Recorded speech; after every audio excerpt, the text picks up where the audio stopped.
Comment allez-vous? C'est un bonheur de vous retrouver. Je vous souhaite un excellent lundi, une bonne fin de journée ou un bon début de soirée.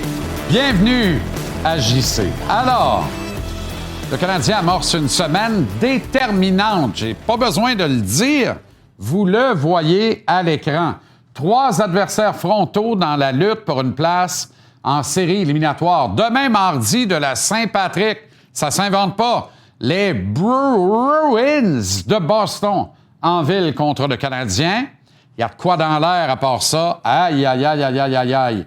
Jeudi, le Canadien voyage pour aller y affronter le Détroit. Et on rentre à la maison puisque Mathieu Darche, Patrick Roy, le reste des Islanders de New York sont les visiteurs ce samedi, match présenté à notre antenne dès 19h, d'ailleurs avec l'avant-match dès 18h et on y revient dans quelques instants avec le bon Anthony Martineau. Mais d'abord, réunion des directeurs généraux,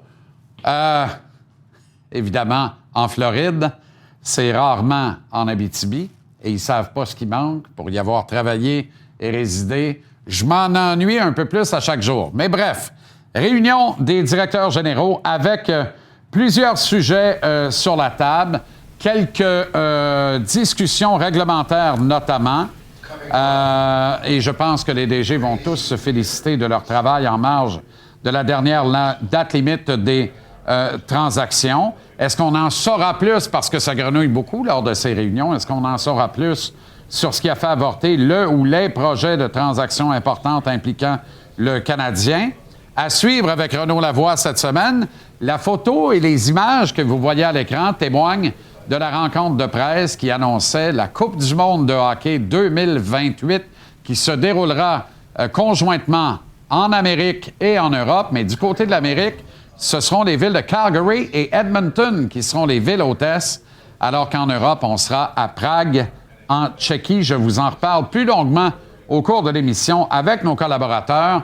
Et ma modeste contribution à une formule qui, à mon sens, eût pu être nettement supérieure à ce que l'on propose, ce sera au billet de saison à 18h tantôt. Maintenant, à la classique mondiale de baseball, les Italiens peuvent atteindre la grande finale. Je répète, là, ça vaut à peine. Les Italiens peuvent atteindre la grande finale demain s'ils battent le surprenant Venezuela ce soir, ce dernier tombeur, qui l'eût cru, du Japon en quart de finale.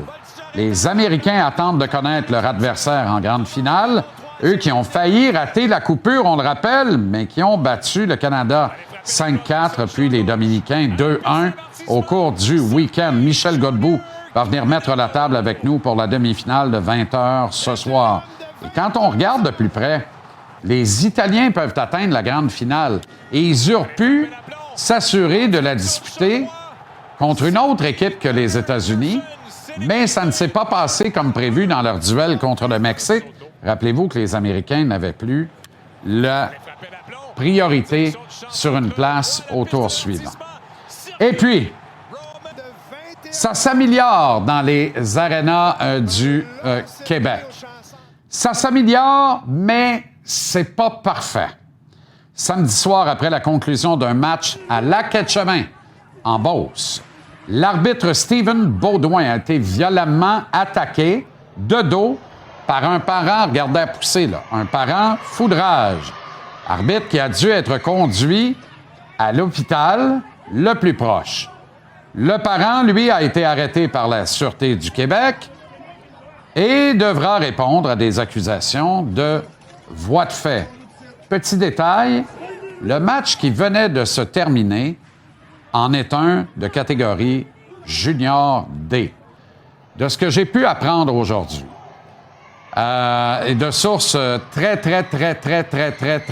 bien informées, le parent en question serait un multirécidiviste de cas de rage de parents dans les gradins d'un aréna. Et mettons que il ne sert pas à messe, on va le dire de même, pour rester un tantinet poli, quoique, mérite-t-il vraiment une politesse dans les circonstances? Regardez là, si au moins, je vais dire quelque chose qui n'est pas bien plus brillant que les images que vous voyez là. Mais si au moins Jonas avait pogné son adversaire de face, ben non, il t'y swing une poussée de dos qui est à peu près l'équivalent de se faire entrer dedans par un véhicule tout-terrain. Effet whiplash inclus, ça n'a aucun bon sens. Heureusement que l'aréna où se déroulait le match est muni du fameux système d'enregistrement. C'est celle-là que vous voyez là. Ces images-là proviennent du système d'enregistrement en continu Live Barn, ce qui a permis à tout le monde de voir la séquence. Ce système-là est révolutionnaire, peut résoudre bien des tracas ou faire entendre raison et faire sortir la vérité dans les arénas du Québec. Ça devrait être rendu obligatoire par le gouvernement dans tous les arénas du Québec. Pourquoi je vous dis ça? Parce que c'est pas le cas. Mais là, vous me dites, mais pourquoi? Voyons, ça doit coûter un prix de fou. Ça coûte rien. Ça coûte rien. Les gens qui gèrent Live Barn installent tout gratuitement, s'occupent de tout gratuitement. Quand il y a une caméra qui brise, ça prend 24 heures, ils viennent la changer et en mettre une autre. Ça ne coûte absolument rien. Et pourtant, pouvez-vous croire que les arénas de la ville de Sherbrooke ne sont pas munis de Live Barn? Sherbrooke, là, la ville reine des cantons de l'Est, là, une ville importante du Québec, peut-être l'une des plus importantes en dehors des grands centres que sont Montréal, Laval et Québec.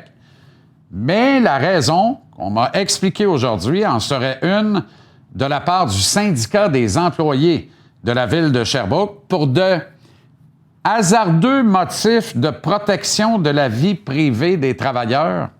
À un moment donné, là, tu sais, là, il y a une vérité qui éclate en pleine télévision ce soir, mais vous l'avez vu sur les réseaux sociaux depuis plusieurs heures maintenant. Il y a un gars qui va devoir répondre de ses actes devant la justice, et c'est tant mieux. Puis que le ministère public porte plainte et accuse directement, porte des accusations plutôt, si la victime de cet incident-là refuse, lui, de porter plainte. On verra pour la suite. Tout de suite, Anthony Martineau qui est avec nous. Anto, comment ça va? Ça va très bien, mais écoute, voir des images comme ça, moi je me demande toujours qu'est-ce que la vie a bien pu te faire pour que tu en viennes à faire quelque chose comme ça. Et je pense que la réponse, on la trouvera jamais. Mais ton commentaire est excellent. Une sacrée chance qu'il y a maintenant des caméras dans la majorité des arénas. Parce que la dernière chose qu'on veut, c'est qu'un gars comme ça s'en sorte. Faut en mettre partout. Ça s'opère tout seul. Ça répond au mouvement. Tu comprends? C'est qu'il se passe de quoi ça la glace? Des gestes disgracieux, des agressions d'arbitre, des parents fous. T'as même le son. Tu peux même avoir accès au son. Là, ça fait trop loin, mais t'as tout. Tu sais, c'est ultra technologique, c'est merveilleux. Ça devrait être partout. Puis si les villes sont pas capables de se gouverner et avoir le bout sur le syndicat, bien que le gouvernement légifère. Tout simplement. C'est habitué de légiférer ici, là, sur tout, puis son contraire. Voilà. Alors, blessure à Kirby Dach. Qu'est-ce que tu peux nous dire à ce moment-ci, mon beau Anto?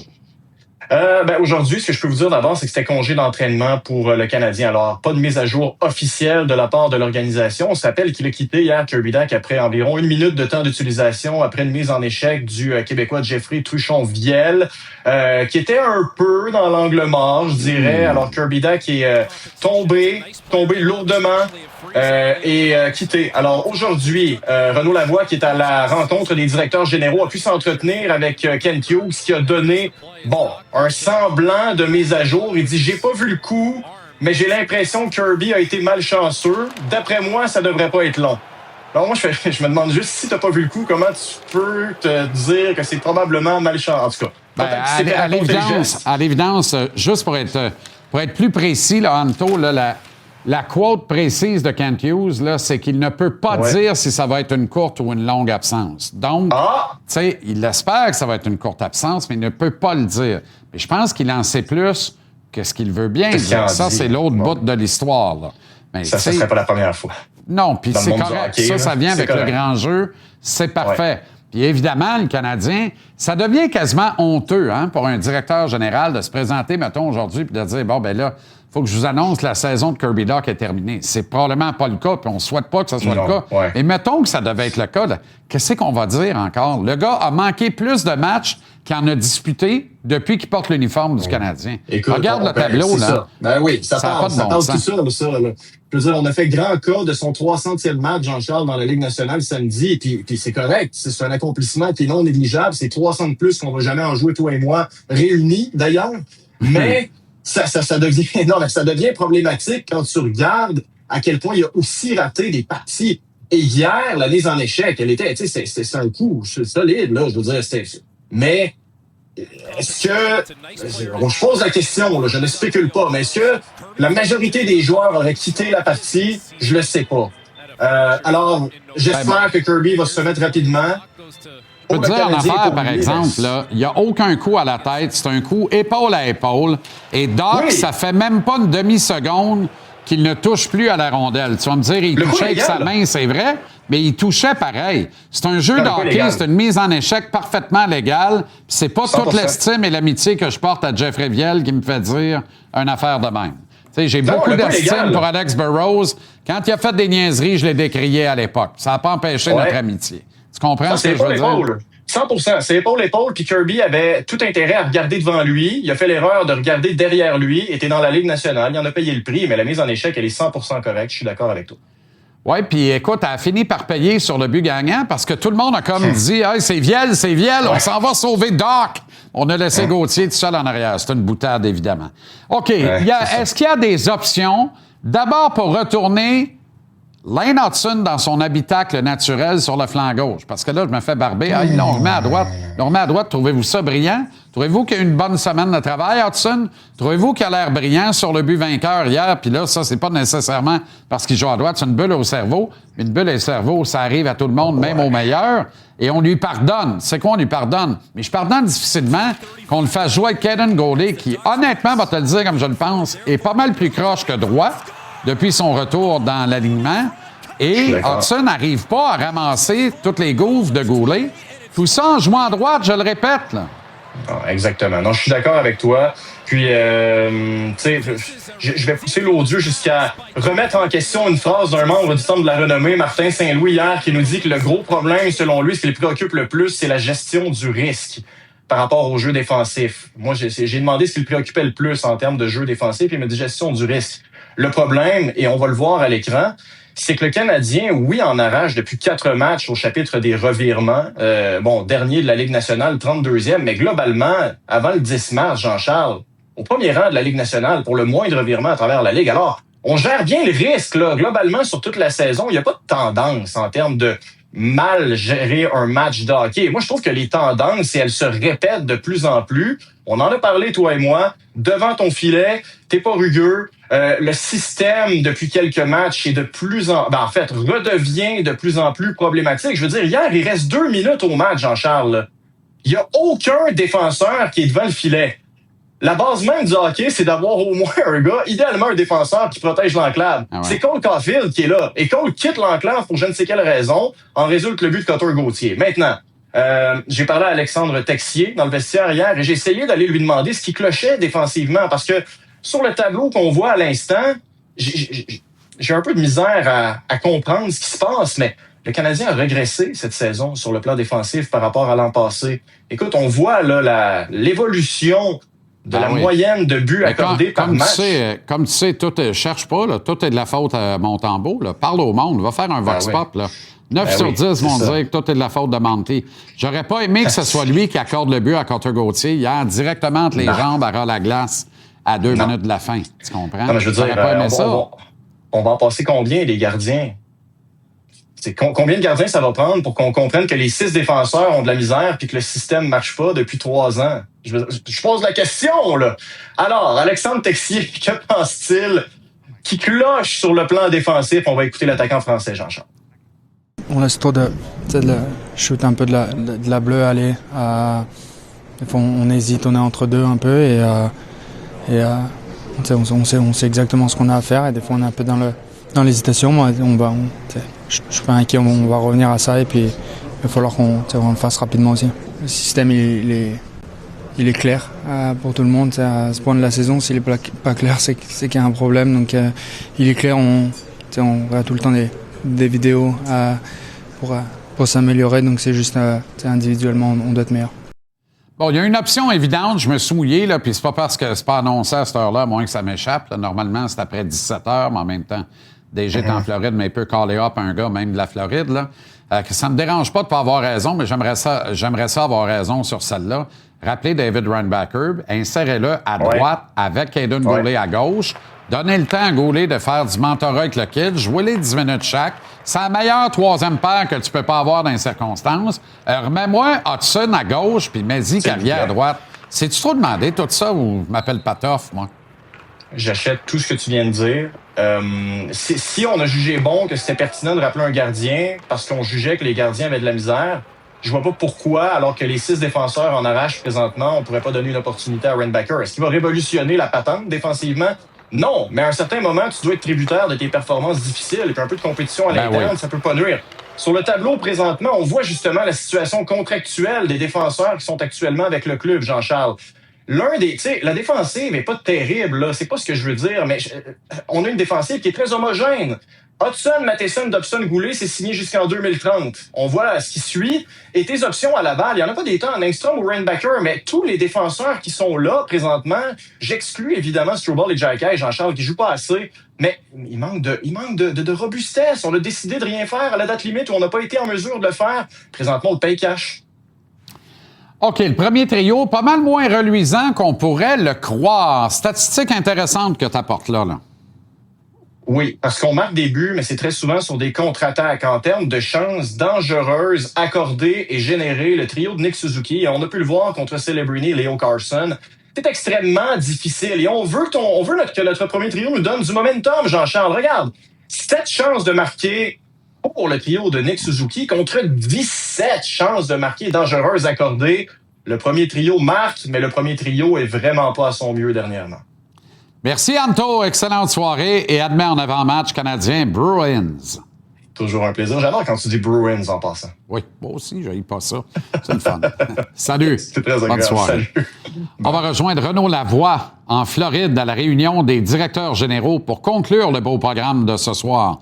Au billet de saison, ma formule à moi d'une Coupe du Monde, modèle série du siècle. J'en ai parlé tout de suite après les 4 nations l'an dernier. Je récidive avec les annonces du jour. En marge de la réunion des DG. 2 agitateurs pour mieux vous servir ce soir. Antoine Roussel et Maxime Lapierre.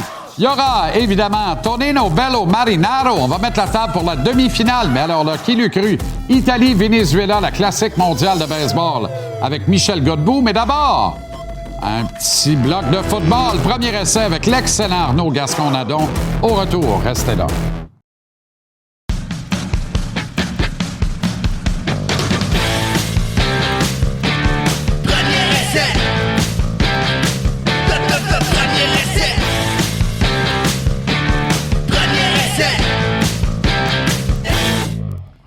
Premier essai, Arnaud Gascon-Nadon. Mon cher Arnaud, comment vas-tu? Ça, c'est du texto bien timé, ça.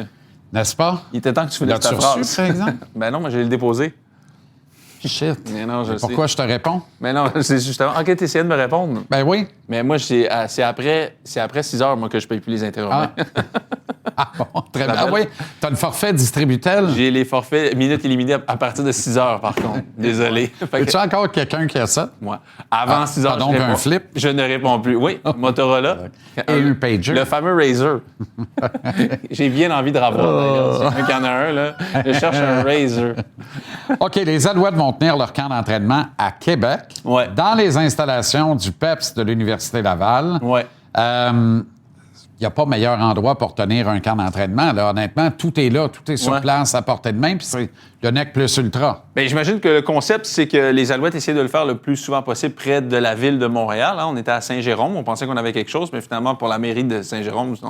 Bien, il y a eu Saint-Jérôme, il y a eu Saint-Jean, il y a eu Trois-Rivières. On a essayé autour de l'île. Ouais. C'est sûr que le choix simple était pour moi, en tout cas, d'être à Québec depuis le début. Là, mais Ouais. Québec, étant ce qu'il est aussi, fier de son équipe, fier de ses sports. Donc, d'avoir un sport de Montréal qui vient à Québec, c'est pas nécessairement, j'imagine, le premier choix.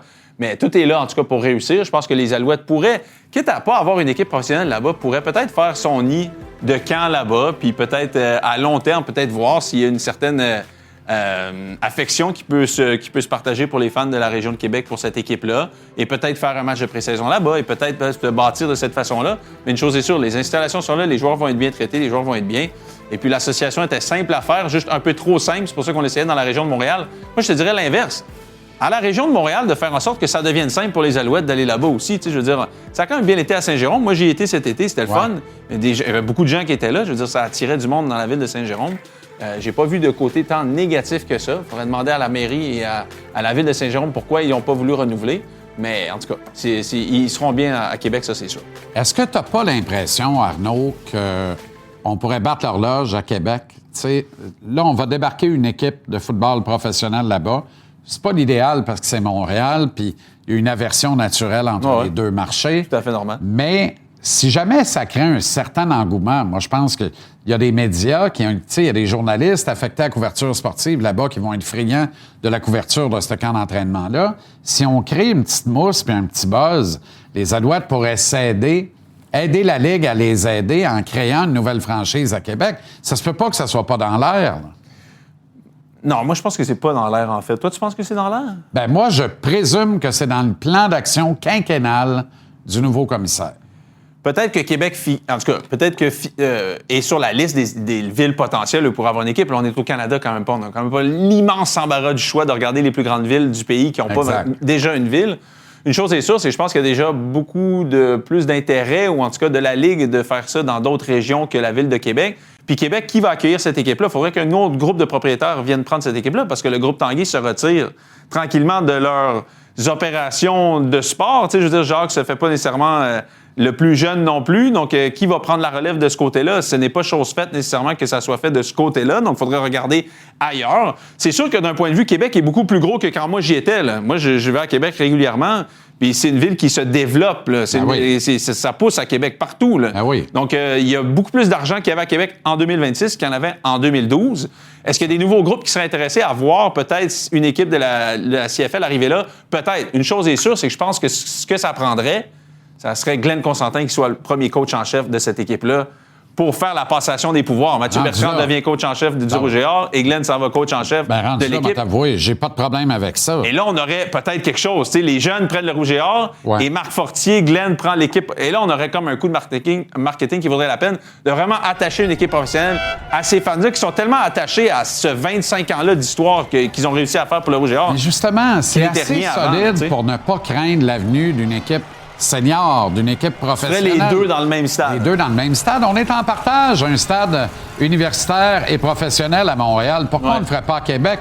On est à quoi? Un investissement de probablement, puisqu'on est au Québec, 30 millions, mais en principe, à 10 millions, là, on ajoute 5 000 sièges là-dedans. Et on est à 25 000, Arnaud, ou 23 24 000, ce qui est un micro-stade très correct, comme celui de Montréal, qui est un stade idéal, si tu veux mon avis, pour du football canadien, sauf quelques marchés qui s'évertuent en avoir 37 000, mais ils les remplissent, les OK, donc Vegas, à petite échelle, on ramène les Nordiques à Québec et le même groupe ramène une équipe de la LCF à Québec en même temps. Pourquoi pas? Et là, on s'assoit avec l'Université Laval et on dit, mettons par exemple, Tanguay se retire, nous autres, on veut investir. On reprend la même formule et on fait la même chose. Est-ce que vous êtes Je vais dire plus que ça. À Ottawa, l'état-major des sénateurs explore vraiment la possibilité de se porter acquéreur du rouge et noir. Ça vient avec. Il n'y a pas de souci pour moi là-dedans. Ben, il n'y a pas de souci. Tu fais l'installation sportive avec les équipes que tu as, là? Merci, mon beau. Oui. Rob Kyler Murray est demain. Ben oui. Dans cette semaine. Ben oui. Marinaro au retour et Michel Godbout à Houston.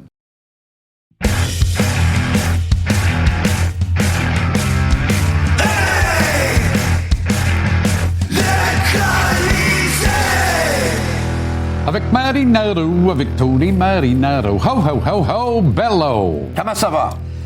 Ben, ça va mieux que le Canadien. Parce qu'en mars, le Canadien joue pour le vieux 500, Tony. Pas le 500, 25-26, là, qui contribuerait à 8 points, 2 sur 7 matchs. Là, c'est 7 points en 7 matchs. C'est le vieux 500. C'est insuffisant. Je dois te dire que je m'en souviens pas la dernière fois que 2 matchs dans un fin de semaine contre les équipes de l'Ouest, 2 défaites, a fait autant mal que ça. Parce que ça fait mal, puis ça laisse des traces. Parce que, le Canadien, évidemment, le Canadien bataille pour une place en série dont tous les matchs sont importants, là. 2, c'était un match en main en fin de semaine. C'était des matchs qui auraient pu donner un certain coussin pour le Canadien, d'autant plus que juste le 2 points qu'ils ont d'avance sur les Bruins de Boston et sur les Red Wings de Détroit, comme on voit au tableau en ce moment. Ils ont joué le même nombre de matchs que les Bruins. Ils ont un match en main face aux Red Wings, puis ils jouent contre Boston demain, puis à Détroit jeudi. 3, le Canadien nous avait comme dit comme quoi ils étaient pas contents qu'ils avaient perdu, évidemment, la semaine passée à San Jose contre les Sharks, puis à Anaheim contre les Ducks, dont on s'attendait à une petite revanche. Le Canadien, en plus, sont allés avec 2 alignements différents. Ils ont fait des changements dans l'alignement. L'équipe de samedi, il y a eu 3 changements dimanche, évidemment. Brendan Gallagher a été retranché de la formation samedi soir. Puis ça n'a pas porté fruit, puis il était dans l'alignement hier. Ils n'ont pas gagné non plus. C'est pas de la faute à Brendan, évidemment, qui n'ont pas gagné hier. Ils sont allés avec Dobèche samedi, puis Fowler dimanche. Ils n'ont pas gagné. Mais, tu sais, j'adore comment le Canadien joue avec la rondelle. J'adore qu'il y a plusieurs joueurs qui vont avoir une saison de carrière. Mais quand tu batailles pour une place en série, là, puis il reste 2 minutes et demie dans un match que tu joues à la maison là, contre une autre jeune équipe, là, va chercher le point minimum. Va chercher le point. Puis, je peux apprécier aller le tout pour le tout, mais aller pour le tout avec 16-17 matchs à faire dans la saison, là, c'est pas bien intelligent. Il n'y a pas de tout pour le tout sur cette séquence-là. Arrête-moi ça. Là. Il y a une bulle au cerveau de Lane Hudson qui joue du très mauvais hockey depuis une semaine, malgré le fait qu'il ramasse ses points. Oui. Maintenant, il y a défensivement, oui, tu as raison. Une circonstance atténuante. Oui. Il joue encore du mauvais bord. Et ça, là, je vais revenir là-dessus. Je me suis rendu à top 20 des défenses de la Ligue. Trouve-moi-en un qui joue pas sur le bon bord. Tu vas en trouver un. Lui, c'est tout. C'est tout. N'importe qui qu'un défenseur du calibre de Lane Hudson le met dans le papier bulle, puis il fait attention, puis il le fait jouer sur son bord. Mais avant l'erreur d'Hudson, là, il y a un manque de volonté, un manque de détermination de Goulet. Viel la voulait plus que lui, là. Mais Kaden Goulet est tranquille comme c'est pas possible depuis son retour. Viel la voulait plus que lui, là. Ça, c'est très inquiétant. Viel voulait tout plus que tout le monde hier. Même la tête de Kirby Dach, puis il l'a eu. Alors, Goulet est mou, Hudson mort. Je l'ai aimé, Viel, hier. Je l'ai aimé beaucoup hier. C'est adorable. C'est exactement ce que le Canadien a besoin. Joueur par excellence des séries, gagnant de la Coupe Memorial comme capitaine à Acadie Bathurst en 2017. Arrête, là. Demande à Noah Dobson ce qu'il pense de Jeffrey Viel, le fun. Il a gagné avec. Ouais. Il n'en pense que du bien. Ce gars-là, ce petit gars-là, il avait juste besoin de son break. La passe. Canville a tout compris. Puis quand on dit, moi j'ai entendu passe à l'aveuglette hier, je tombe en bas du sofa. Voyons, ça se peut pas. Non, c'est une passe il savait parfaite, qu'est-ce qu'il faisait, puis ça passe parfaite. Exactement. Il y a une autre chose dont on doit parler, là, c'est que le Canadien, là, en voyant que le Canadien jouait à la maison, puis c'est eux qui avaient le dernier changement, ils ont décidé d'y aller force contre la force en fin de semaine. Puis le trio de Suzuki... Oui, mais la logique, Tony, là... Le Canadien n'est pas supposé d'avoir à rougir. On dit qu'on est les jeunes coqs de la Ligue. Les petits coqs bandés de la Ligue, on dit que c'est nous autres. Là, à 0-4 depuis 11 jours, j'espère qu'on comprend qu'on est en arrière de San Jose et en arrière d'Anaheim. Non? Tu sais, qui l'eût cru? C'est un peu ça pareil, là. Tu sais, je vais revenir à qui tu prends entre les 4 de Anaheim, les 4 de San Jose ou les 4 de Montréal. Oui, je comprends. Après ces 4 matchs-là, c'est dur de prendre les 4 de Montréal, même si on les aime d'amour. Mais une chose que je sais, là, c'est que même si Caulfield a marqué samedi et dimanche, et même si Suzuki a marqué hier, Macklin Celebrini était supérieur. C'est parce que Macklin, à tout le monde samedi. Il joue 200 et par Leo 85. Carlson a été supérieur à tout le monde hier. Pourquoi? C'est 2 gars qui jouent 200 par 85. Suzuki aussi. Arrête. Oui. Suzuki joue pas 200 par 85. Oui, mais hier, il refuse. Il va être en nomination pour le trophée hockey, il refuse le sacrifice hier. On ne bloque plus de lancer. On ne fait plus écran. On est transpercé très facilement. Alors, regarde les stats. On va te sortir un tableau là, des stats du premier trio avec ton favori. Tu réclamais qu'il joue avec Suzuki et Caulfield d'ailleurs. J'aime beaucoup Juraj Slafkovský. Okay. Mais depuis que les trois ont été réunis, c'est pas très, très gagnant en termes de revirement et de chance de marquer concédée de qualité à l'adversaire. Regarde ça. Chance de marquer dangereuse, 7 pour, 17 contre. 7 buts marqués, 4 buts accordés depuis le retour de la pause olympique. Ça, c'est qui? C'est Suzuki, Caulfield et peu importe qui joue avec eux autres. Ils ont marqué 7 buts puis ils ont accordé 4? 4 et ils ont concédé 17 chances de marquer dangereuse. Mais le différentiel, c'est plus 3. Le différentiel but pour, but contre est à plus 3. OK. Tu trouves ça bon, toi?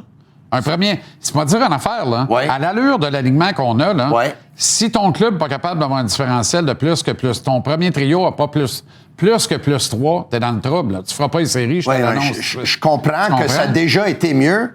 Bien, ça prend plus que ça. Ça prend mieux que ça. Tu le vois à l'œil nu, de toute façon, au-delà des chiffres. Est-ce que tu trouves qu'il se sacrifie beaucoup défensivement?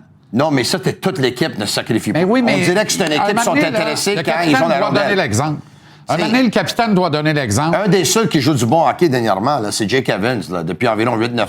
Jake Evans joue du bon hockey. J'ai envie de te dire, Bolduc faisait pas si mal que ça. Mais écoute... Slav joue du très bon hockey, cela dit. Bolduc fait pas si... Mais Bolduc, à un moment donné, il faut qu'il marque, là.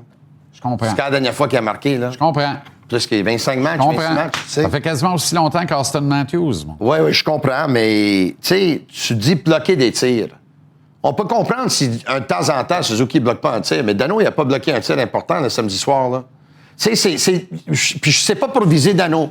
C'est plusieurs gars en ce moment Voilà. ne veulent pas se donner pour l'équipe à fond, à 100 Voilà. On dirait qu'ils sont juste intéressés quand ils attaquent. Voilà. Puis en zone défensive, ça leur intéresse Voilà. moins.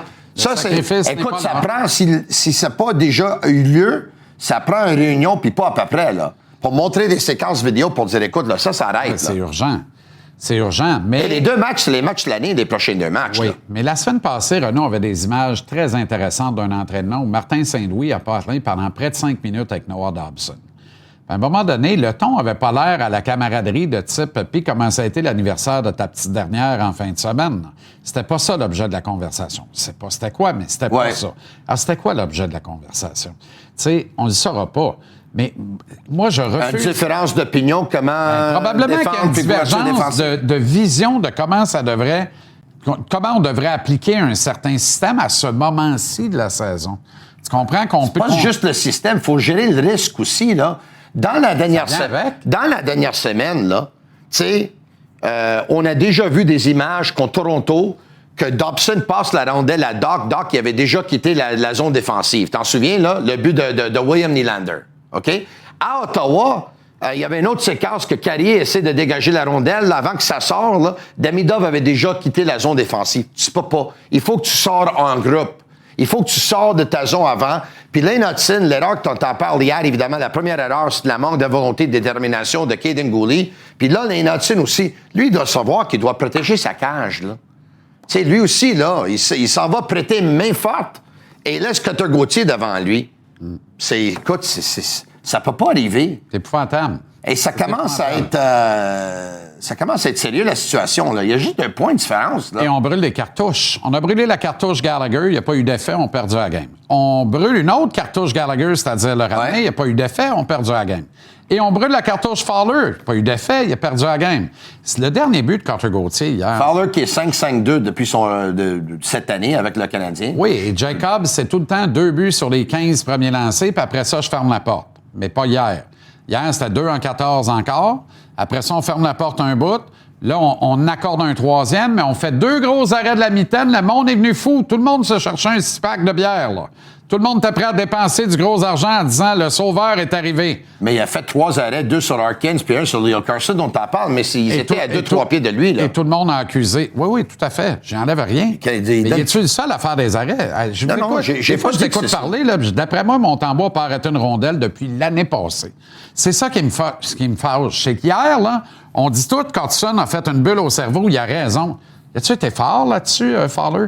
Battu d'un tir à ras la glace entre les jambières par Cutter Gauthier. Arrête, là. Tu me dis que Fowler était blâmé hier ou quoi? Non, sur le 4e but, le but vainqueur.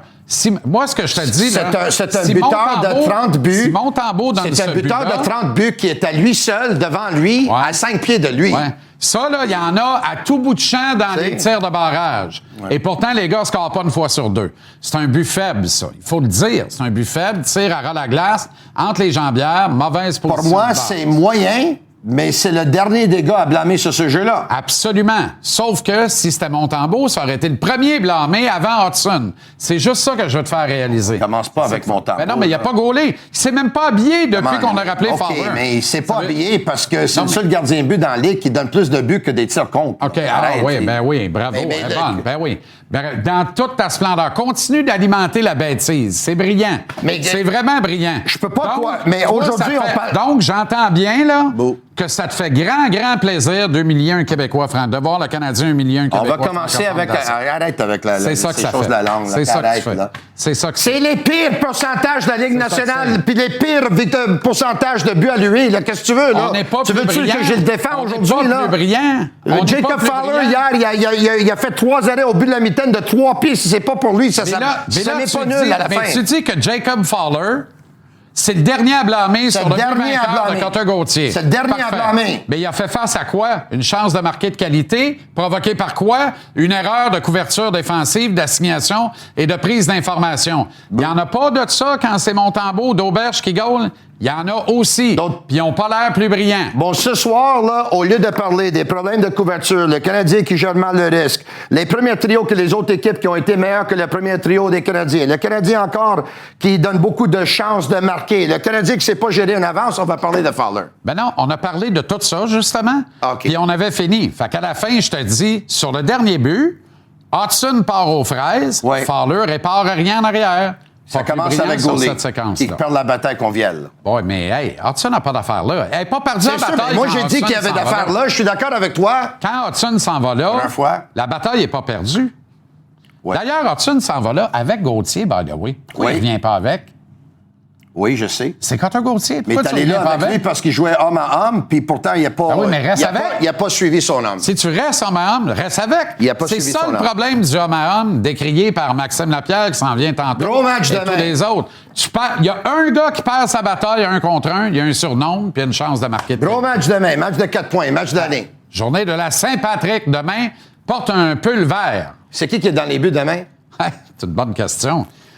Très bonne question. Ben, j'espère pour le gardien qui donne pas un but à 2-3 pieds de lui contre un marqueur de 30 buts. Ouais, entre les jambières avec Parce le que hockey tu qui vas être regarde dans les fâché. estrades parce que je Oui, vais même être fâché, Benetton a certain. donné un but entre les jambières. C'est-tu sa faute qu'ils ont perdu la médaille d'or? Mais va te faire la caminade, va prendre un marche. Chasser le naturel et le revient au galop. Avez-vous vu le naturel sortir, là? C'est extraordinaire. On s'en va voir Michel Godbout, qui est à Miami pour la demi-finale de la Classique mondiale de baseball. Sur le terrain, à part de ça. Comment ça va, mon Michel?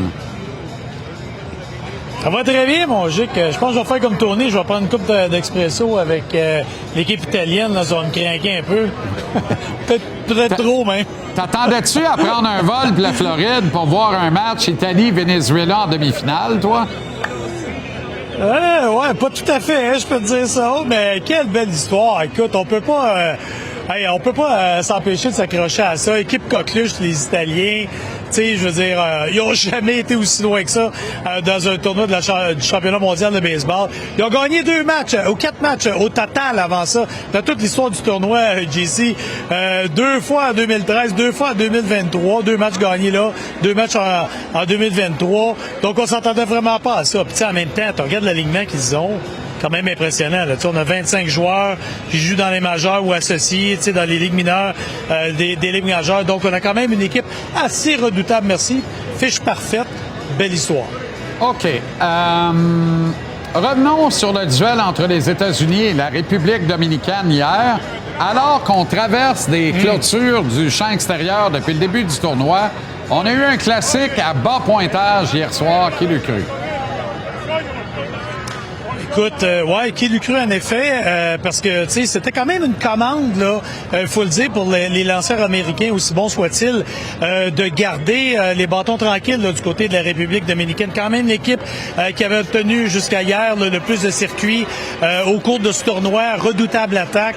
On a réussi à le faire, très serré. Puis je peux te dire, là, pour avoir été assis ici dans le stade, Jick, les gens, là, on avait plus de partisans de la République dominicaine qui étaient assemblés dans le stade que de partisans américains, là, aussi surprenant que cela peut se paraître. Et les Américains étaient très nerveux dans les estrades. Je te dis là qu'on était au bout de nos sièges à tout moment. On a réussi quand même à sortir, oui, OK, sur un appel un peu controversé à la fin de la 3e prise, on va s'entendre. C'était questionnable, mais écoute, qu'est-ce que tu veux, c'est ainsi que le baseball s'est déroulé hier. Mais quoi qu'il en soit, les Américains n'en demeurent pas moins que c'est une 3e visite en finale pour eux d'affilée, aussi impressionnant que cela peut être. Mais on a eu le match vraiment hier auquel on s'attendait, je pense. Ouais, effectivement. Et c'est quand même 3 longues balles qui marquent les 3 points du match. Bon, les Italiens ne devraient pas prendre les Vénézuéliens à la légère, qui ont quand même sorti les Japonais. Alors, les Vénézuéliens semblent y croire indubitablement. Là. C'est pas gagné pour l'Italie. Il n'y a pas de promenade dans le parc de prévu ce soir. Non. Non, pas du tout. Tu sais, je te parlais de justement les joueurs des ligues majeures du côté italien. Même chose Venezuela. Là, je pense que c'est 27 sur les 30 joueurs là, qui jouent dans les majeures ou qui sont associés là, tu sais, dans les ligues mineures, tout près d'être dans les majeures. On est une équipe redoutable et ça fait longtemps qu'on l'est. Hein. Faut dire là, qu'on n'a pas été en finale ou même proche depuis 2009. Ça fait quand même longtemps, mais à chaque championnat mondial, on a toujours des équipes redoutables. Donc, en quelque sorte, le Venezuela, c'est une équipe qui a sous-performé depuis longtemps. Les joueurs en sont pleinement conscients. Donc, on pense possiblement que c'est notre année. On verra. Si on gagne ce soir, on passe à la finale demain. C'est dès 20h, TVR Sport 2, demi-finale Venezuela-Italie. L'enjeu, un rendez-vous en grande finale dès demain contre les Américains. Tout ça à Miami. Michel Godbout sur place. Salut Mike, bonne soirée, bonne balle. Merci beaucoup. S'arrête en pause. Au retour, le premier de deux agitateurs, Antoine Roussel. L'autre suivra tout à l'heure, Maxime Lapierre. Juste avant, Renaud Lavoie, également en Floride, à la réunion des directeurs généraux de la Ligue nationale de hockey. Et il y aura le billet de saison sur la prochaine Coupe du monde tantôt.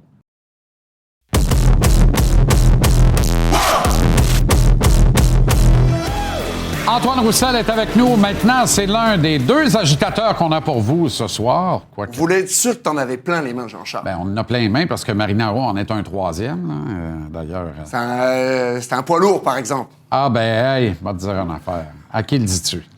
OK, alors tu veux commencer avec Caden Goulet. Écoute, Jean-Charles, si c'était seulement le dernier match, sa prestation du dernier match qu'on évaluait, on dirait, bon, ce serait pas problématique, mais la prestation qu'il nous a offert vraiment n'est pas adéquate à son statut et ce qu'on lui prétend comme niveau. Parce que on donne des chances de marquer à profusion depuis qu'il est sur la glace depuis quelques semaines. Ça me dérange beaucoup parce que ce joueur-là, quand il est en confiance, quand il est en santé, il te donne énormément de profondeur. Ben, pas juste de la profondeur, c'est un gars de ton top 4. Par contre, en ce moment, avec la qualité de jeu, puis je le répète, pas avec son dernier match, mais la façon dont il joue depuis le retour de la pause olympique m'inquiète énormément. Puis on peut la revoir, la séquence ici. Regardez, là. Il y a juste à se dépêcher, deux mains sur son bâton, tire le puck en dehors de la zone. C'est pas complexe. Jean-Charles, ça prend juste de l'intensité.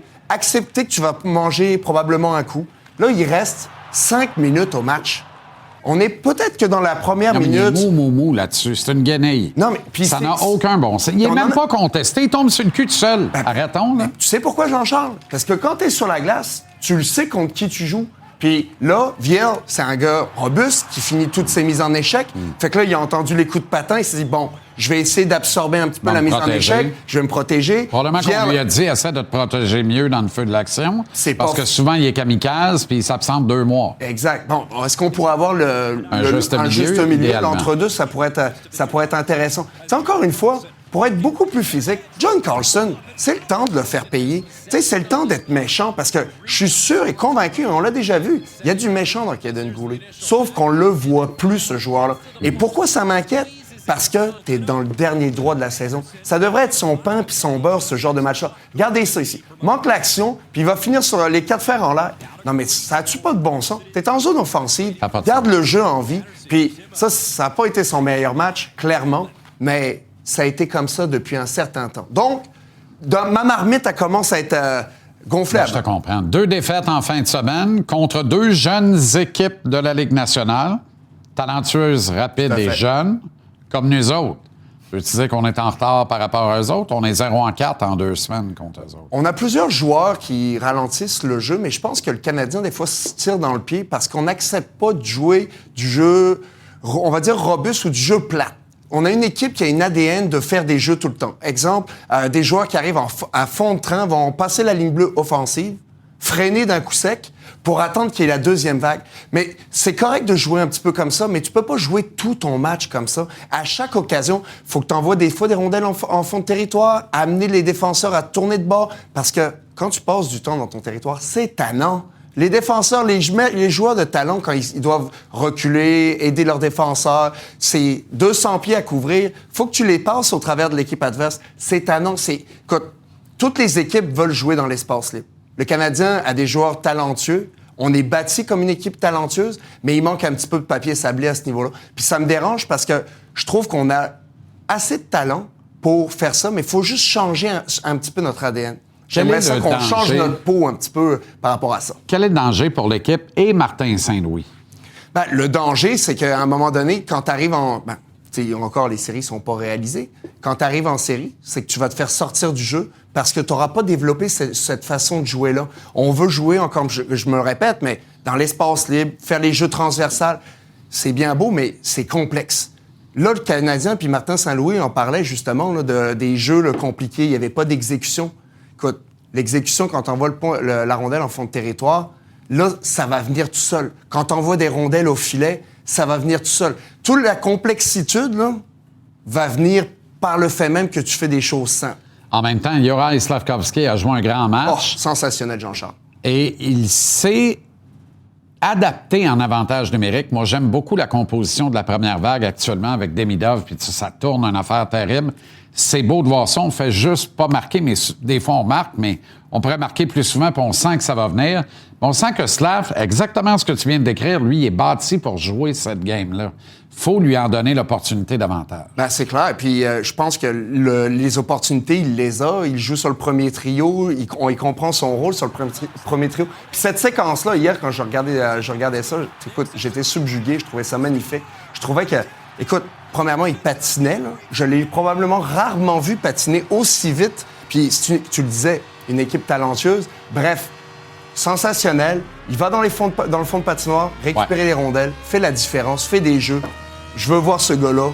Bon programme double ce soir. Bruins Devils. Prendre des notes de match de demain contre le Canadien. Et Pingouins Avalanche plus tard en fin de soirée. Au retour, sans pause pub, billet de saison sur la formule de la Coupe du monde de hockey annoncée par la Ligue nationale aujourd'hui en Floride. On y rejoindra Renaud Lavoie pour la mise en échec et la réunion des DG et Maxime Lapierre.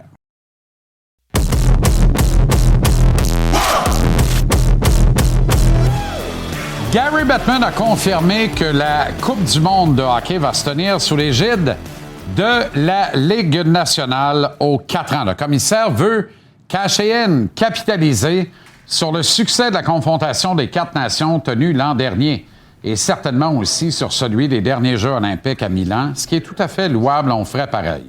Montréal mord la poussière alors que Calgary et Edmonton vont accueillir les matchs nord-américains. Des rencontres seront aussi disputées à Prague, en Tchéquie. Le tournoi va se dérouler sur 13 jours. La pause LNH, elle, sera d'une durée de 17. Il y aura 8 nations inscrites pour le tournoi, le double de l'an dernier.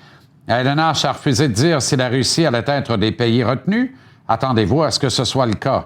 Bien entendu, le Canada, les États-Unis, la Suède, la Finlande et la Tchéquie seront également du rendez-vous.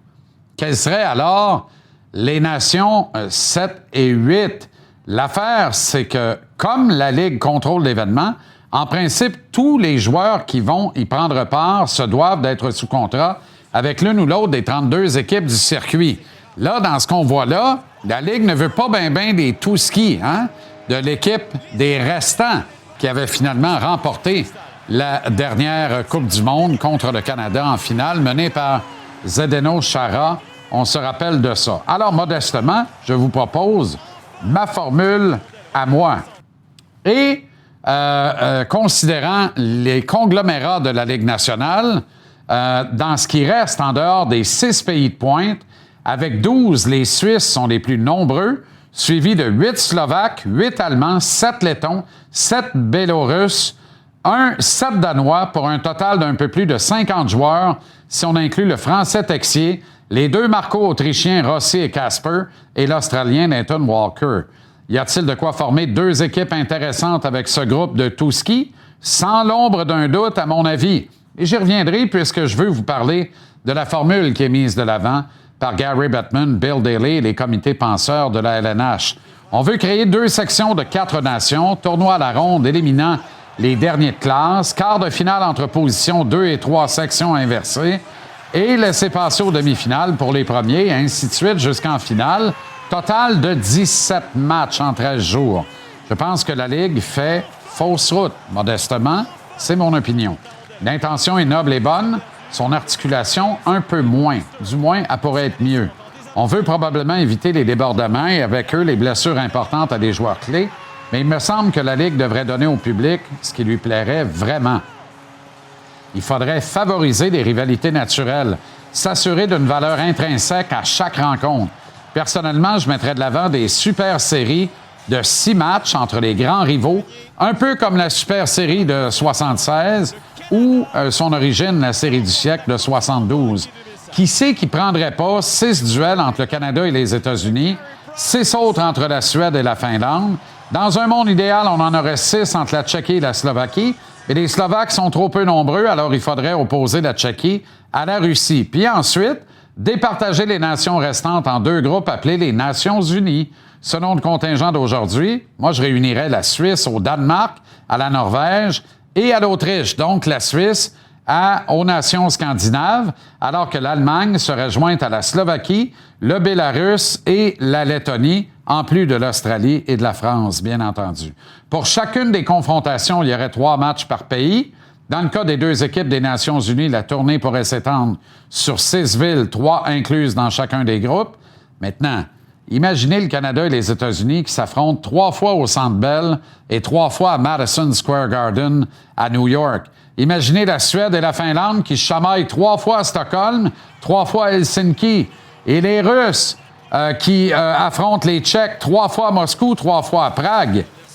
Et les Nations unies qui s'affrontent tantôt à Zurich, tantôt à Francfort, tantôt à Bratislava et ainsi de suite. La Ligue atteindrait des sommets d'intérêt, toucherait sur 6 fuseaux horaires chacun de grande écoute, beaucoup de nouveaux marchés et elle augmenterait sa caisse de revenus à partager avec les joueurs. À la fin des séries de 6 matchs, si chacune des nations en gagnait 3, peu importe la manière et le différentiel, on ajoute une prolongation à 5 contre 5 pour faire 1 mètre. Autrement dit, au final, juste du gros fun, du gros bon sens, de l'excitation pour les partisans qui le méritent bien et plus de cash dans les poches de Gary et de l'association des joueurs.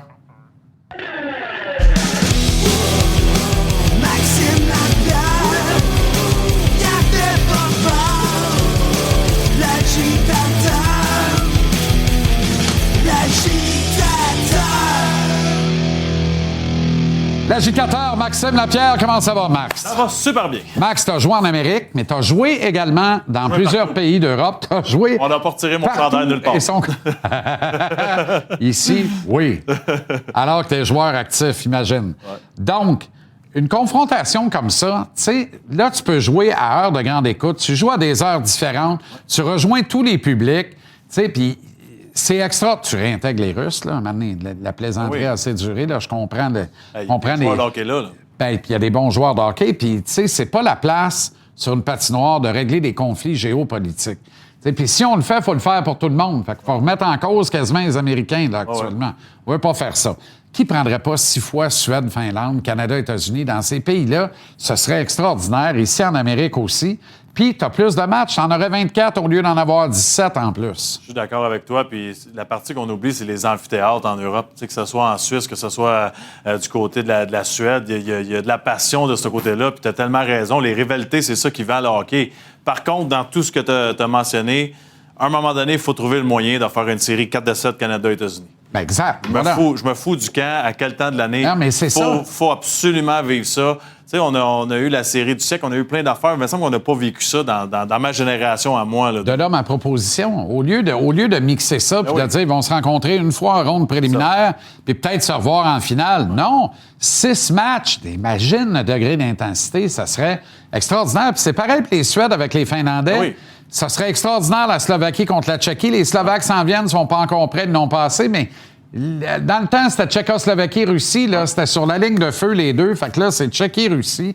Puis dans les Touskis, il y a des alliances naturelles intéressantes. Les Suisses avec les Scandinaves, les Allemands avec les Slovaques. Je te sens excité, là. Slav avec Stutzla, puis Draisaitl, puis Moritz Seider, puis tout ça. Il y a des bancs. Tu sais, il y a assez. T'as une 50aine de gars, mais t'as de quoi faire 2 équipes qui ont de l'allure et qui sont équitables pour une série de 6 matchs un contre l'autre. Au même titre, les Suédois avec les Finlandais. Peut-être que les Tchèques se feraient manger par les Russes, mais encore, tu sais jamais dans un rendez-vous international de même, puis ça serait prisé. En tout cas. Ça serait spectaculaire. Ben, j'aimerais ça aussi, à un moment donné, voir un tournoi du type avec 2 pays ensemble. sais, mettons, Suède-Finlande contre Canada-États-Unis. Je sais que c'est bizarre, là, mais imagine-toi les équipes puis le talent qu'on verrait. Ah, ça, c'est sûr. Aucun doute avec ça. OK. Oui, puis on va dire de quoi? Il y aurait des scandales. Pourquoi on l'a pas pris lui? On l'a pris lui? Ben oui, donc. Ouais. Parle-moi de la défensive du Canadien. Laquelle? Celle qu'on voit puis qui est plutôt poreuse. On en a parlé toute l'année. On a pointé du doigt Martin Saint-Louis à un moment donné et son système. On a pointé les décisions des joueurs. Je regarde les erreurs dernièrement. À un moment donné, c'est aux joueurs de prendre la décision. Peu importe dans quel système tu joues, tu dois faire la bonne lecture de jeu et tu dois te sacrifier un peu plus. Tu en as parlé plus tôt dans l'émission de les gars qui ne bloquent pas de lancer. C'est arrivé 3 fois lors des 2 derniers matchs. Hey, on dirait qu'on est en haut du classement avec 20 points d'avance. Tu échappes les 2 matchs cette semaine. Là. Je m'excuse, Exact. mais tu regardes en haut et tu te dis on l'a échappé. Là. On l'a échappé. Et puis Jean-Charles, ça fait 1 mois qu'on dit c'est l'attitude des séries, elle arrive quand? Le sacrifice, la passion, la crainte de perdre. C'est bien beau, c'est bien cute de marquer des buts, puis wow, il y a des mains, puis on patine, puis la transition. C'est pas comme ça que tu joues au hockey. Là, on s'en va de je trouve qu'on se compte des peurs. On est content, puis on se dit, c'est pas notre année cette année. Ça a le dos large, ça aussi, là, de dire qu'on n'est pas rendu là encore, on n'est pas rendu là. Mais l'attitude n'est jamais rendue là. L'attitude, tu l'as ou tu l'as pas. Tu as le goût de défendre ou tu n'as pas le goût de défendre. Ça fait 2 fois en 9 jours que tu te fais battre par un club qui aurait très facilement pu dire on n'est pas rendu là encore, oui. mais qui a compris qu'il y avait un coup à jouer dans la poreuse section Pacifique, qui a fait des acquisitions, puis regarde l'année, les Ducks, là. Moi, je te le dis, carré d'as, les Ducks, je serais même pas surpris. Même pas surpris, puis ils vont être en série, je suis certain. Ouais. OK. Viel qui refuse les invitations répétées de Jacky et de Josh Anderson. Je veux t'entendre là-dessus, même s'il faut préciser aux gens que Viel a la main enflée de même. Ouais. Il ne pouvait pas vraiment y aller. Puis Viel, c'est un dur, là. Ah oui, c'est facile de prendre l'angle. Il y a peur, il n'y a pas peur. C'est ça. Il y a zéro peur. Il est Exact. très, très, très... Exact. On appelle ça un vrai tough dans le jargon du hockey. Il Ouais. a donné une mise en échec. Puis tu sais, Jean-Charles, j'ai passé par là un petit peu, puis j'étais pas mal moins... un moins bon combattant que Viel, là, on va s'entendre. Mais quand tu sais que tu as l'autre équipe d'un câble côté émotion, si tu jettes les gants, tu sais que ça règle le dossier. Par contre, c'est ça. Tu peux même revirer ça de bord. Exact. Mais là, il savait très bien que tout le monde allait courir après tout au long du match. Puis si on regarde la dernière séquence du match, c'est un petit peu ça. Tout le monde court après lui, sa patinoire. On oublie quelqu'un devant le filet. Je dis pas qu'on essayait de donner une mise en échec ou peu importe, mais l'attention était un petit peu trop portée de ce côté-là. Il a fait son rôle à merveille. Mais moi, la réaction, c'est pas la bagarre, Jean-Charles. C'est un de tes coéquipiers qui se fait ramasser comme ça. Oublions les bagarres. Faut que tu lèves ton jeu d'un cran. Que ce soit dans ton coup de patin, dans ta façon d'aller au filet. Ça aurait dû réveiller tout le monde. Ben, réveille le groupe et let's go. Là, tu te dis, ah ouais, ça va être comme ça ce soir. Nous autres, on va jouer un match de série. Puis c'est pas ça qui est arrivé. T'as-tu l'impression que... Parce qu'il y a beaucoup de gars là, qui vont abattre des nouvelles marques personnelles. Là, dans le cas de Demidov, ça va de soi, c'est sa première saison. Mais Caulfield est à 1 du 40. Il y a Amir les 50. Suzuki pourrait atteindre les 100 points. Au moins 90, faire mieux que l'an dernier. Et Slavkovski a déjà ses meilleurs chiffres, mais peut atteindre la barre des 25 buts et 60 à 65 points, peut-être même 70. Hudson pourrait avoir 82 points. Tu as l'impression que ça dévie de l'objectif. Les gars ramassent leurs points, Caulfield marque ses buts, puis tout le monde a l'air content. Puis on oublie le sacrifice, là. Je reviens à ça, là. On est dans une période de l'année où si tu fais des ronds sur le lac, tu vas caler en même temps que le lac au mois d'avril. Je te dis pas qu'on dévie, surtout pas... Tu sais, Caulfield a joué un bon match hier, je trouvais qu'il patinait bien, puis à sa façon. Je trouve pas qu'on dévie du sujet, je trouve que ça attire l'attention d'un côté, puis on oublie ce qui se passe dans le côté négatif. Puis je veux pas comparer les deux organisations, mais les Leafs de Toronto, il y avait un grand problème, puis c'était ça. Tu avais un Auston Matthews qui marquait 65 buts, 70 buts, peu importe combien qu'il en marquait, puis c'était tout le temps « wow », mais on oubliait que la façon de jouer pour gagner des championnats, puis être en haut du classement chaque année, c'était pas ça. C'était de prendre 30 buts de moins par année, puis que Auston Matthews joue de la bonne façon en place, puis que Nylander est au filet un petit peu plus au lieu d'être spectaculaire.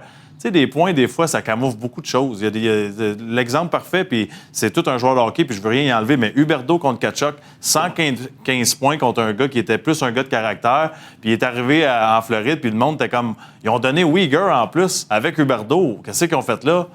La culture, la façon de jouer dans la Ligue nationale, ça ment pas. Le Lightning de Tampa Bay s'est ajusté après avoir perdu 4-0 en série contre Columbus. Les Panthers de la Floride se sont ajustés parce que le Lightning, la rivalité, il y avait trop de jeux physiques. Le Canadien doit s'ajuster au plus vite. Puis Jean-Charles, ce qui m'inquiète, c'est qu'on ne l'a pas dans nos rangs pour l'an prochain. On ne l'a toujours pas dans nos rangs pour l'an prochain et on s'amuse à enlever un peu d'identité de quatrième trio en Gallagher, remplacé par Texier. J'aime beaucoup Texier, là, mais c'est un pompier de luxe. N'importe où dans le top 9, ses ailes. Mais si tu mets ça à la place de Gallagher sur le quatrième trio, tu ne retrouves pas de l'identité pour autant. Non. Parlant d'identité, le club qui s'en vient demain en a une. On la connaît depuis longtemps. Puis ils sont encore dans le portrait cette année, alors qu'ils n'ont plus rien, disait encore bien du monde. Moi, le premier. Puis les Bruins sont encore là. Encore une fois, ils sont en train de donner une leçon sur la culture. Puis ça fait des années, tu sais, qu'à Boston, peu importe le groupe qu'on a, on joue de la même façon. Quand tu as cet uniforme-là sur le dos, tu dois jouer dur, tu dois aller au filet, tu dois jouer du hockey de série sur 82 matchs. C'est pas toujours parfait, mais regarde juste leur quatrième trio lorsqu'ils embarquent. On vient de le mentionner du côté du Canadien. On parle pas de bagarre, on parle d'énergie, on parle de changer le momentum d'un match, on parle de jouer de la bonne façon. Puis eux autres non plus, ils n'en ont pas de joueurs de centre, là. Tu sais, on a besoin de deuxième joueur de centre. Je suis même pas sûr s'ils ont un numéro 1. Ils ont juste un joueur étoile en Pasternak puis des compléments qui sont, selon moi, pas des vrais joueurs vedettes dans la Ligue nationale de hockey. Ils ont pris des joueurs, comme on voit à l'écran, Arvidsson, ça allait pas bien, puis ça. Puis on les a replacés dans une structure qui avantage les joueurs où tu as un filet de sécurité. Quand tu fais une erreur, sa patinoire, il y a quelqu'un en arrière pour te supporter.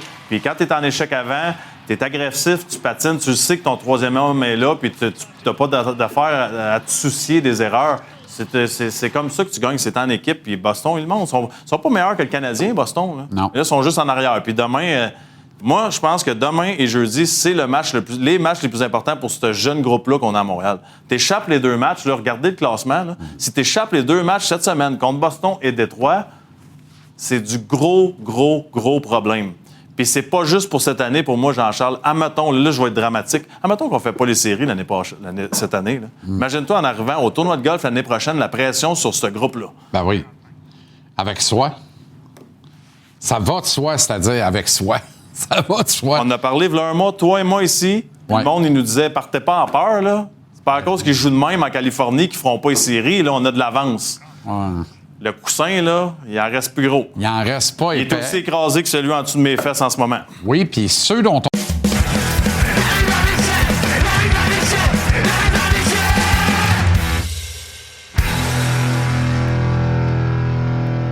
C'est l'heure de la mise en échec avec Renaud Lavoie dans son habitacle naturel, un panorama qui lui sied à ravir. Sur les côtes floridiennes, comment ça va à la réunion des directeurs généraux, Renaud? Ça va bien, ça va bien. Ça faisait longtemps que je n'avais pas passé du temps en Floride, mais hier, on est arrivé, c'était le déluge. Aujourd'hui, déluge, là, ça va mieux cet après-midi. Mais demain et après-demain, ce ne sera pas le fun, là, normalement, ici. Là. Donc, je sais que je ne vais pas faire pleurer personne, mais non. La Floride baisse ses standards. C'est dommage. Tant mieux! Tant mieux si les directeurs généraux se rapprochent d'Amos, d'une part, et d'autre part, se rapprochent de passer plus de temps autour de la table à parler de trucs structurants. Oui. Plutôt que couper ça court pour aller jouer au golf, entre 2 sandwichs aux œufs, pas de croûte, ou quelques caviars en tartare, bien sûr. Ça va être un peu difficile là, cette semaine. Oui. Ouais. Caviar en tartare, hein? OK. Commençons avec la Coupe du Monde, puisqu'on en sait un peu, voire beaucoup plus sur l'événement qui nous attend en 2028. Exactement. Donc, il y a quelques semaines, je te disais que ça ne serait pas à Montréal que cet événement aurait lieu. Maintenant, c'est confirmé. Donc, Calgary va recevoir l'événement en février 2028. La demi-finale finale va avoir lieu à Edmonton. Il va y avoir aussi un tournoi, une partie du tournoi qui va avoir lieu à Prague, en Tchéquie. Alors, ça va être 4 équipes du côté de Calgary pour commencer, 4 équipes du côté de Prague. Tout le monde va se rejoindre. On va mettre fin ou on va mettre en pause les activités de la Ligue nationale à ce moment pendant 17 jours. Le tournoi va durer 13 jours. Les 8 équipes, pas compliquées. Si la Russie peut y être, tant mieux. Présentement, ce serait quand même surprenant vu la condition pas la condition, mais avec ce qui se passe en Ukraine encore aujourd'hui. Et l'autre point qui est important, les gens se posent la question, OK, mais si la Russie n'est pas là, quelles sont les 8 formations? C'est pas compliqué. Prenez le classement là, des Jeux olympiques qui se sont terminés le mois dernier. Équipe 1 à 8, vous l'avez, votre classement. La Slovaquie, la Tchéquie, l'Allemagne et j'en passe feront partie de ce tournoi. Mais attendez-vous pas à voir la France ou encore l'Italie Ils ne feront pas partie, évidemment, ces formations-là des 8 équipes présentes lors du tournoi. Bon, bien, je trouve ça très intéressant, Renaud, parce que j'en parlais au billet de saison il y a quelques minutes à peine, et je disais, mais quelle va être la formule? Moi, je suis de ceux qui pensent que les Russes vont être là parce qu'ils vont être rétablis des compétitions internationales très bientôt, et le cas échéant, on va les retrouver également dans cette compétition-là. C'est quand même le troisième contingent le plus populeux, le quatrième contingent le plus populeux dans la Ligue nationale, derrière le Canada, les États-Unis et la Suède. Là. Alors, ce serait un peu bête qu'il n'y soit pas. Sauf que c'est un événement qui est sanctionné par la Ligue nationale de hockey. En principe, tous les participants doivent être des membres de l'Association des joueurs de la Ligue nationale de hockey. Si tel est le cas, c'est évident que la France n'y sera pas. Il reste un Français, c'est Texier. On ne sait même pas s'il va être encore dans la Ligue dans 2 ans. Alors, est-ce qu'on ne s'achemine pas plus vers 6 formations et 2 formations de Nations unies avec un départage là, des autres nations européennes? Non, parce que justement, on va aussi s'associer à la Fédération internationale de hockey pour réglementer un peu tout ça. Ce qui est important, surtout, Jean-Charles, pour la Ligue nationale de hockey, c'est qu'il y ait une pause aussi en Europe au même moment pour permettre justement à des formations comme la Tchéquie ou encore la Slovaquie d'amener des joueurs qui évoluent là-bas ou dans d'autres pays pour qu'ils soient en mesure de participer à ce tournoi-là. Donc, d'accord avec toi, il va y avoir la grande majorité des membres de l'Association des joueurs vont remplir le Canada, les États-Unis, la Suède, la Finlande, etc.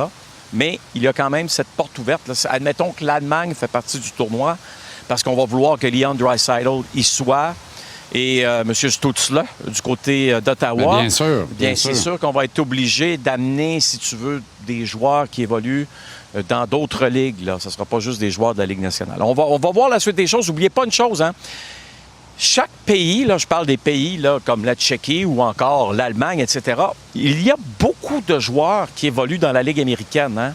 Oui. Ou qui évoluent ici, en Amérique du Nord, dans la East Coast. Donc, ça aussi, ça peut faire partie de l'équation. Bon, alors je maintiens mon point du billet de saison de tantôt. De toute façon, ce qui est fait est fait. Correct! Et j'espère que le gros bon sens va triompher parce que de toute façon, moi, il n'y avait pas de round robin. Moi, j'avais des séries du siècle avec 4 séries du siècle synchronisées sur 14 jours, 6 matchs. Qui ne prendrait pas 6 fois Canada-États-Unis, 6 fois Suède-Finlande, 6 fois Russie et Tchéquie, puis 6 fois les 2 autres répartis? Mon idée balance, pas pire, mais tu sais, moi, des fois, ça fait trop de bon sens. Anyway, c'est pas ça le point. Parlons de la réunion des directeurs généraux en Floride. Et ça a été l'occasion de jaser un peu pour toi avec Kent Hughes, notamment des affaires courantes du Canadien. Le DG, qui ne semblait pas trop en savoir au moment où tu lui en as parlé concernant le véritable état de santé de Kirby Dach. Oui, mais ça reste que ce coup-là qu'il a reçu hier, un peu, on va dire, violent, et surtout que Kirby s'y attendait pas là, à cette mise en échec.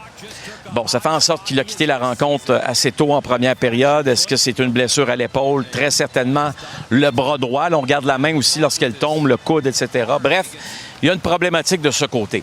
La vraie problématique, Jean-Charles, c'est que samedi soir, c'est son 300e match dans la Ligue nationale de hockey. Il a raté beaucoup de hockey, comme tout le monde le sait. Et à son 301e match, il se blesse, on va le dire, encore. Ouais. Est-ce que pour les Canadiens, ça devient un peu lourd, là, justement, de voir Kirby Dach comme ça se blesser constamment? On va écouter Kent Hughes. C'est frustrant, spécialement pour Kirby, mais pour tout le monde, quand il y a de la malchance au niveau des blessures, puis c'est sûr qu'il l'a vécu avec nous, puis avant nous. Je suis pas conscient encore. J'ai pas vu la mise en échec. J'étais encore en avion quand c'est arrivé. Puis je peux pas te dire si c'est long terme ou court terme, mais j'avais l'impression que c'était pas long terme. OK. Brendan Gallagher a été laissé de côté samedi. Il n'y a pas eu d'effet. Oui. Le Canadien a perdu. On l'a ramené dimanche. Il n'y a pas eu d'effet. Le Canadien a perdu. Et là, ça me ramène, moi... Mieux joué, par contre. Oui, mais mais j'ai envie de dire au moins. On en a parlé ensemble à quelques reprises, là. Oui. Tu sais, moi, si tu retires Brendan Gallagher pour entrer un Jeffrey Viel, hein, qui va donner des mises en échec légales qui vont faire mal à l'adversaire, tu vas avoir mon vote. Si tu retires Brendan Gallagher pour mettre un gars dont on dit qu'il y a du papier sablé, laissez-moi rire un peu. Là. À un moment donné, là, on faut arrêter de baquer le derrière de ceux qui ont garoché 5 millions dans l'espoir d'avoir un meilleur deal avec Demidov. Là. Alex Texier n'est pas un gars de 4e trio. Si tu veux jouer dans le top 9, c'est quand tu veux Armand Baudrillard. Et si tu enlèves Gallagher pour mettre Texier, tant qu'à moi, là, tu remplaces par pire. Ben, Gallagher, au moins, te donne une identité qui ressemble à une identité de 4e trio. Bon Puis là, je t'épargne tout ce qu'il apporte comme bienfait autour de lui dans cette équipe. Bref. Ouais. Exact. Non, ça, on est d'accord. Puis c'est pas la faute d'Alex Texier. Mais tu as bien raison. Alex Texier va toujours bien mieux paraître, admettons, en jouant avec Nick Suzuki et Cole Caulfield, comme ça a été le cas à Ottawa mercredi soir. Passons. Alors, le DG a commenté le fait que son coach a décidé de retirer Brandon de l'alignement. Hein? Parce que, comme tu le soulignes, Jean-Charles, ce n'est pas une décision, là. C'est pas comme on décide d'enlever Alex Bolduc de la formation. Surtout que l'équipe gagnait. J'ai Alex Bolduc, Zachary, excuse-moi, de la formation. Surtout que l'équipe gagnait. Tu comprends ce que je veux dire? Puis tu enlèves un joueur de l'équipe qui est là depuis 2 ans, qui n'a pas raté de match. Il y a 3 ans, il avait raté des matchs. Ben oui, il avait été suspendu 5 rencontres. Jouait toutes les rencontres, aurait pu atteindre le 1000e match dans l'uniforme des Canadiens au 84e match l'an prochain. Vous allez me dire, c'est quoi le rapport avec 84? La saison, 84 matchs en partie de la saison prochaine. Là, ça n'arrivera plus. Est-ce que tout ça fait en sorte que Brendan Gallagher a eu le besoin d'aller parler à son directeur général? On va écouter Kent Hughes. Brendan est un pro. Il est tellement... il va toujours faire ce qui est bon pour l'équipe. C'était une discussion entre lui et Martin. J'imagine que si Brendan avait du quoi à parler avec moi, il aurait revenu me voir. Mais comme on a tous vu, il était la première sur la glace le lendemain pour le morning skate. Puis il a mis ses head down et il était de retour dans l'alignement hier. OK. Est-ce que les directeurs généraux discutent avec les autorités de la Ligue nationale concernant le fameux format des séries éliminatoires, Renaud? Est-ce qu'on prévoit une modification? Quand tu regardes, Jean-Charles, l'agenda, là, ça fait pas partie, si tu veux, de l'agenda, mais ça fait partie un peu le même dossier là, que les suspensions avec Radko Gudas, là, qui reçoit une suspension bonbon de 5 rencontres. Là. Alors, tout ça fait partie un peu des discussions. Ça fait partie de l'actualité, évidemment, qui arrive ici au même moment à la réunion des directeurs généraux. Ça reste qu'il y a un appétit, là. Tu sais, si on demandait à tous les directeurs généraux, voulez-vous garder le bracket? Je ne suis pas convaincu qu'il y a beaucoup de monde qui lèverait la main. Alors, on a posé la question à Kent Hughes. Lui, voit ça comment? Là? On sait que Bill Guérin, c'est clair, là, lui, voudrait des modifications, qu'on retombe à 1-8. Là. Une autre formule que ce qu'on a présentement, là, la formule basketball pour le hockey, selon moi, ne tient pas la route. Et selon les joueurs de la Ligue nationale aussi, maintenant, les dirigeants des directeurs généraux se lèvent et disent que ça ne tient pas la route. On va écouter Kent Hughes. Oui, je pense qu'on aimerait... Je suis conscient qu'il y a des wild cards, puis 3 de chaque division. Peut-être c'est plus... est-ce que c'est 1 contre 8 au lieu de dans la division? Je pense que c'est peut-être qu'est-ce que Bill Guérin parlait un peu de l'autre jour. Tu sais, il faut qu'il y ait quelque chose qui change. Puis là, je pense, là, souvent dans la Ligue nationale de hockey, dans les dernières années, là, on venait à ces réunions-là, puis tu sais, tu te moquais de moi un peu, tu me taquinais en disant « Tabarouette, il se passe pas grand-chose, mon Renaud. » Puis t'as raison. C'est pas de toi que je me moquais, c'est d'eux autres. Ils font rien. Oui, je sais, mais... Je sais. Mais là t'as quand même une espèce de mouvement qui existe présentement pour qu'on change la façon dont on suspend les joueurs, OK? Et le processus, et justement qu'il y ait une plus grande justice dans la façon dont on fait le format des séries. Ce sont des points qui sont quand même extrêmement importants. Gary Bettman va être questionné là-dessus, là, dans les prochains jours. Je sais que George Parros, qui est le directeur du comité de sécurité, du département de sécurité des joueurs, va parler demain parce qu'il y a une présentation qu'il doit faire. Tu sais, les gens vont s'attaquer à Parros. Je le comprends, là. Je comprends tout ça. Mais en réalité, là, c'est mal connaître le processus parce que tu as l'association des joueurs qui, au lieu de protéger la victime, protège l'agresseur. Alors, tant et aussi longtemps... Imagine, t'es Auston Matthews, là, Jean-Charles. Là. Ah oui. Ta saison est finie. T'es capitaine d'équipe Canada, capitaine d'équipe américaine, capitaine des Maple Leafs de Toronto. Ton genou, et tu sais pas si tu vas se faire opérer dans 2 semaines, puis il n'y a aucun dirigeant de l'association des joueurs qui est là pour te protéger. Mais Radko Gudas, lui, on va le protéger. Ben oui, c'est sûr. Incroyable. Ça n'a aucun sens. OK, Renaud, excellente soirée. Ça n'a aucun sens. Non, mais t'as raison. À demain, Jean-Charles. Excellente soirée en Floride et à demain, certainement. Demain. Salut.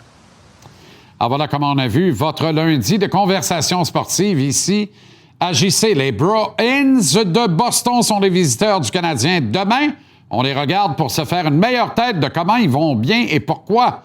Ils jouent contre les Devils. C'est le match qu'on vous présente à l'instant. Ce sera suivi du duel entre Sidney Crosby... Non, je joue pas.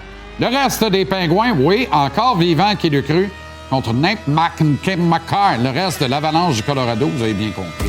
Classique mondial de baseball, demi-finale numéro 2, Venezuela-Italie. Vous voyez comment elle porte bien son nom, cette demi-finale. C'est à 20h sur TVA Sport 2. On est là demain pour la reprise de nos conversations et débats enflammés avec une équipe extraordinaire que je remercie, celle en régie comme celle de plateau. Mais nous ne sommes rien sans vous et on vous a dans le cœur. Merci infiniment d'être là. À demain, 17h. Salut.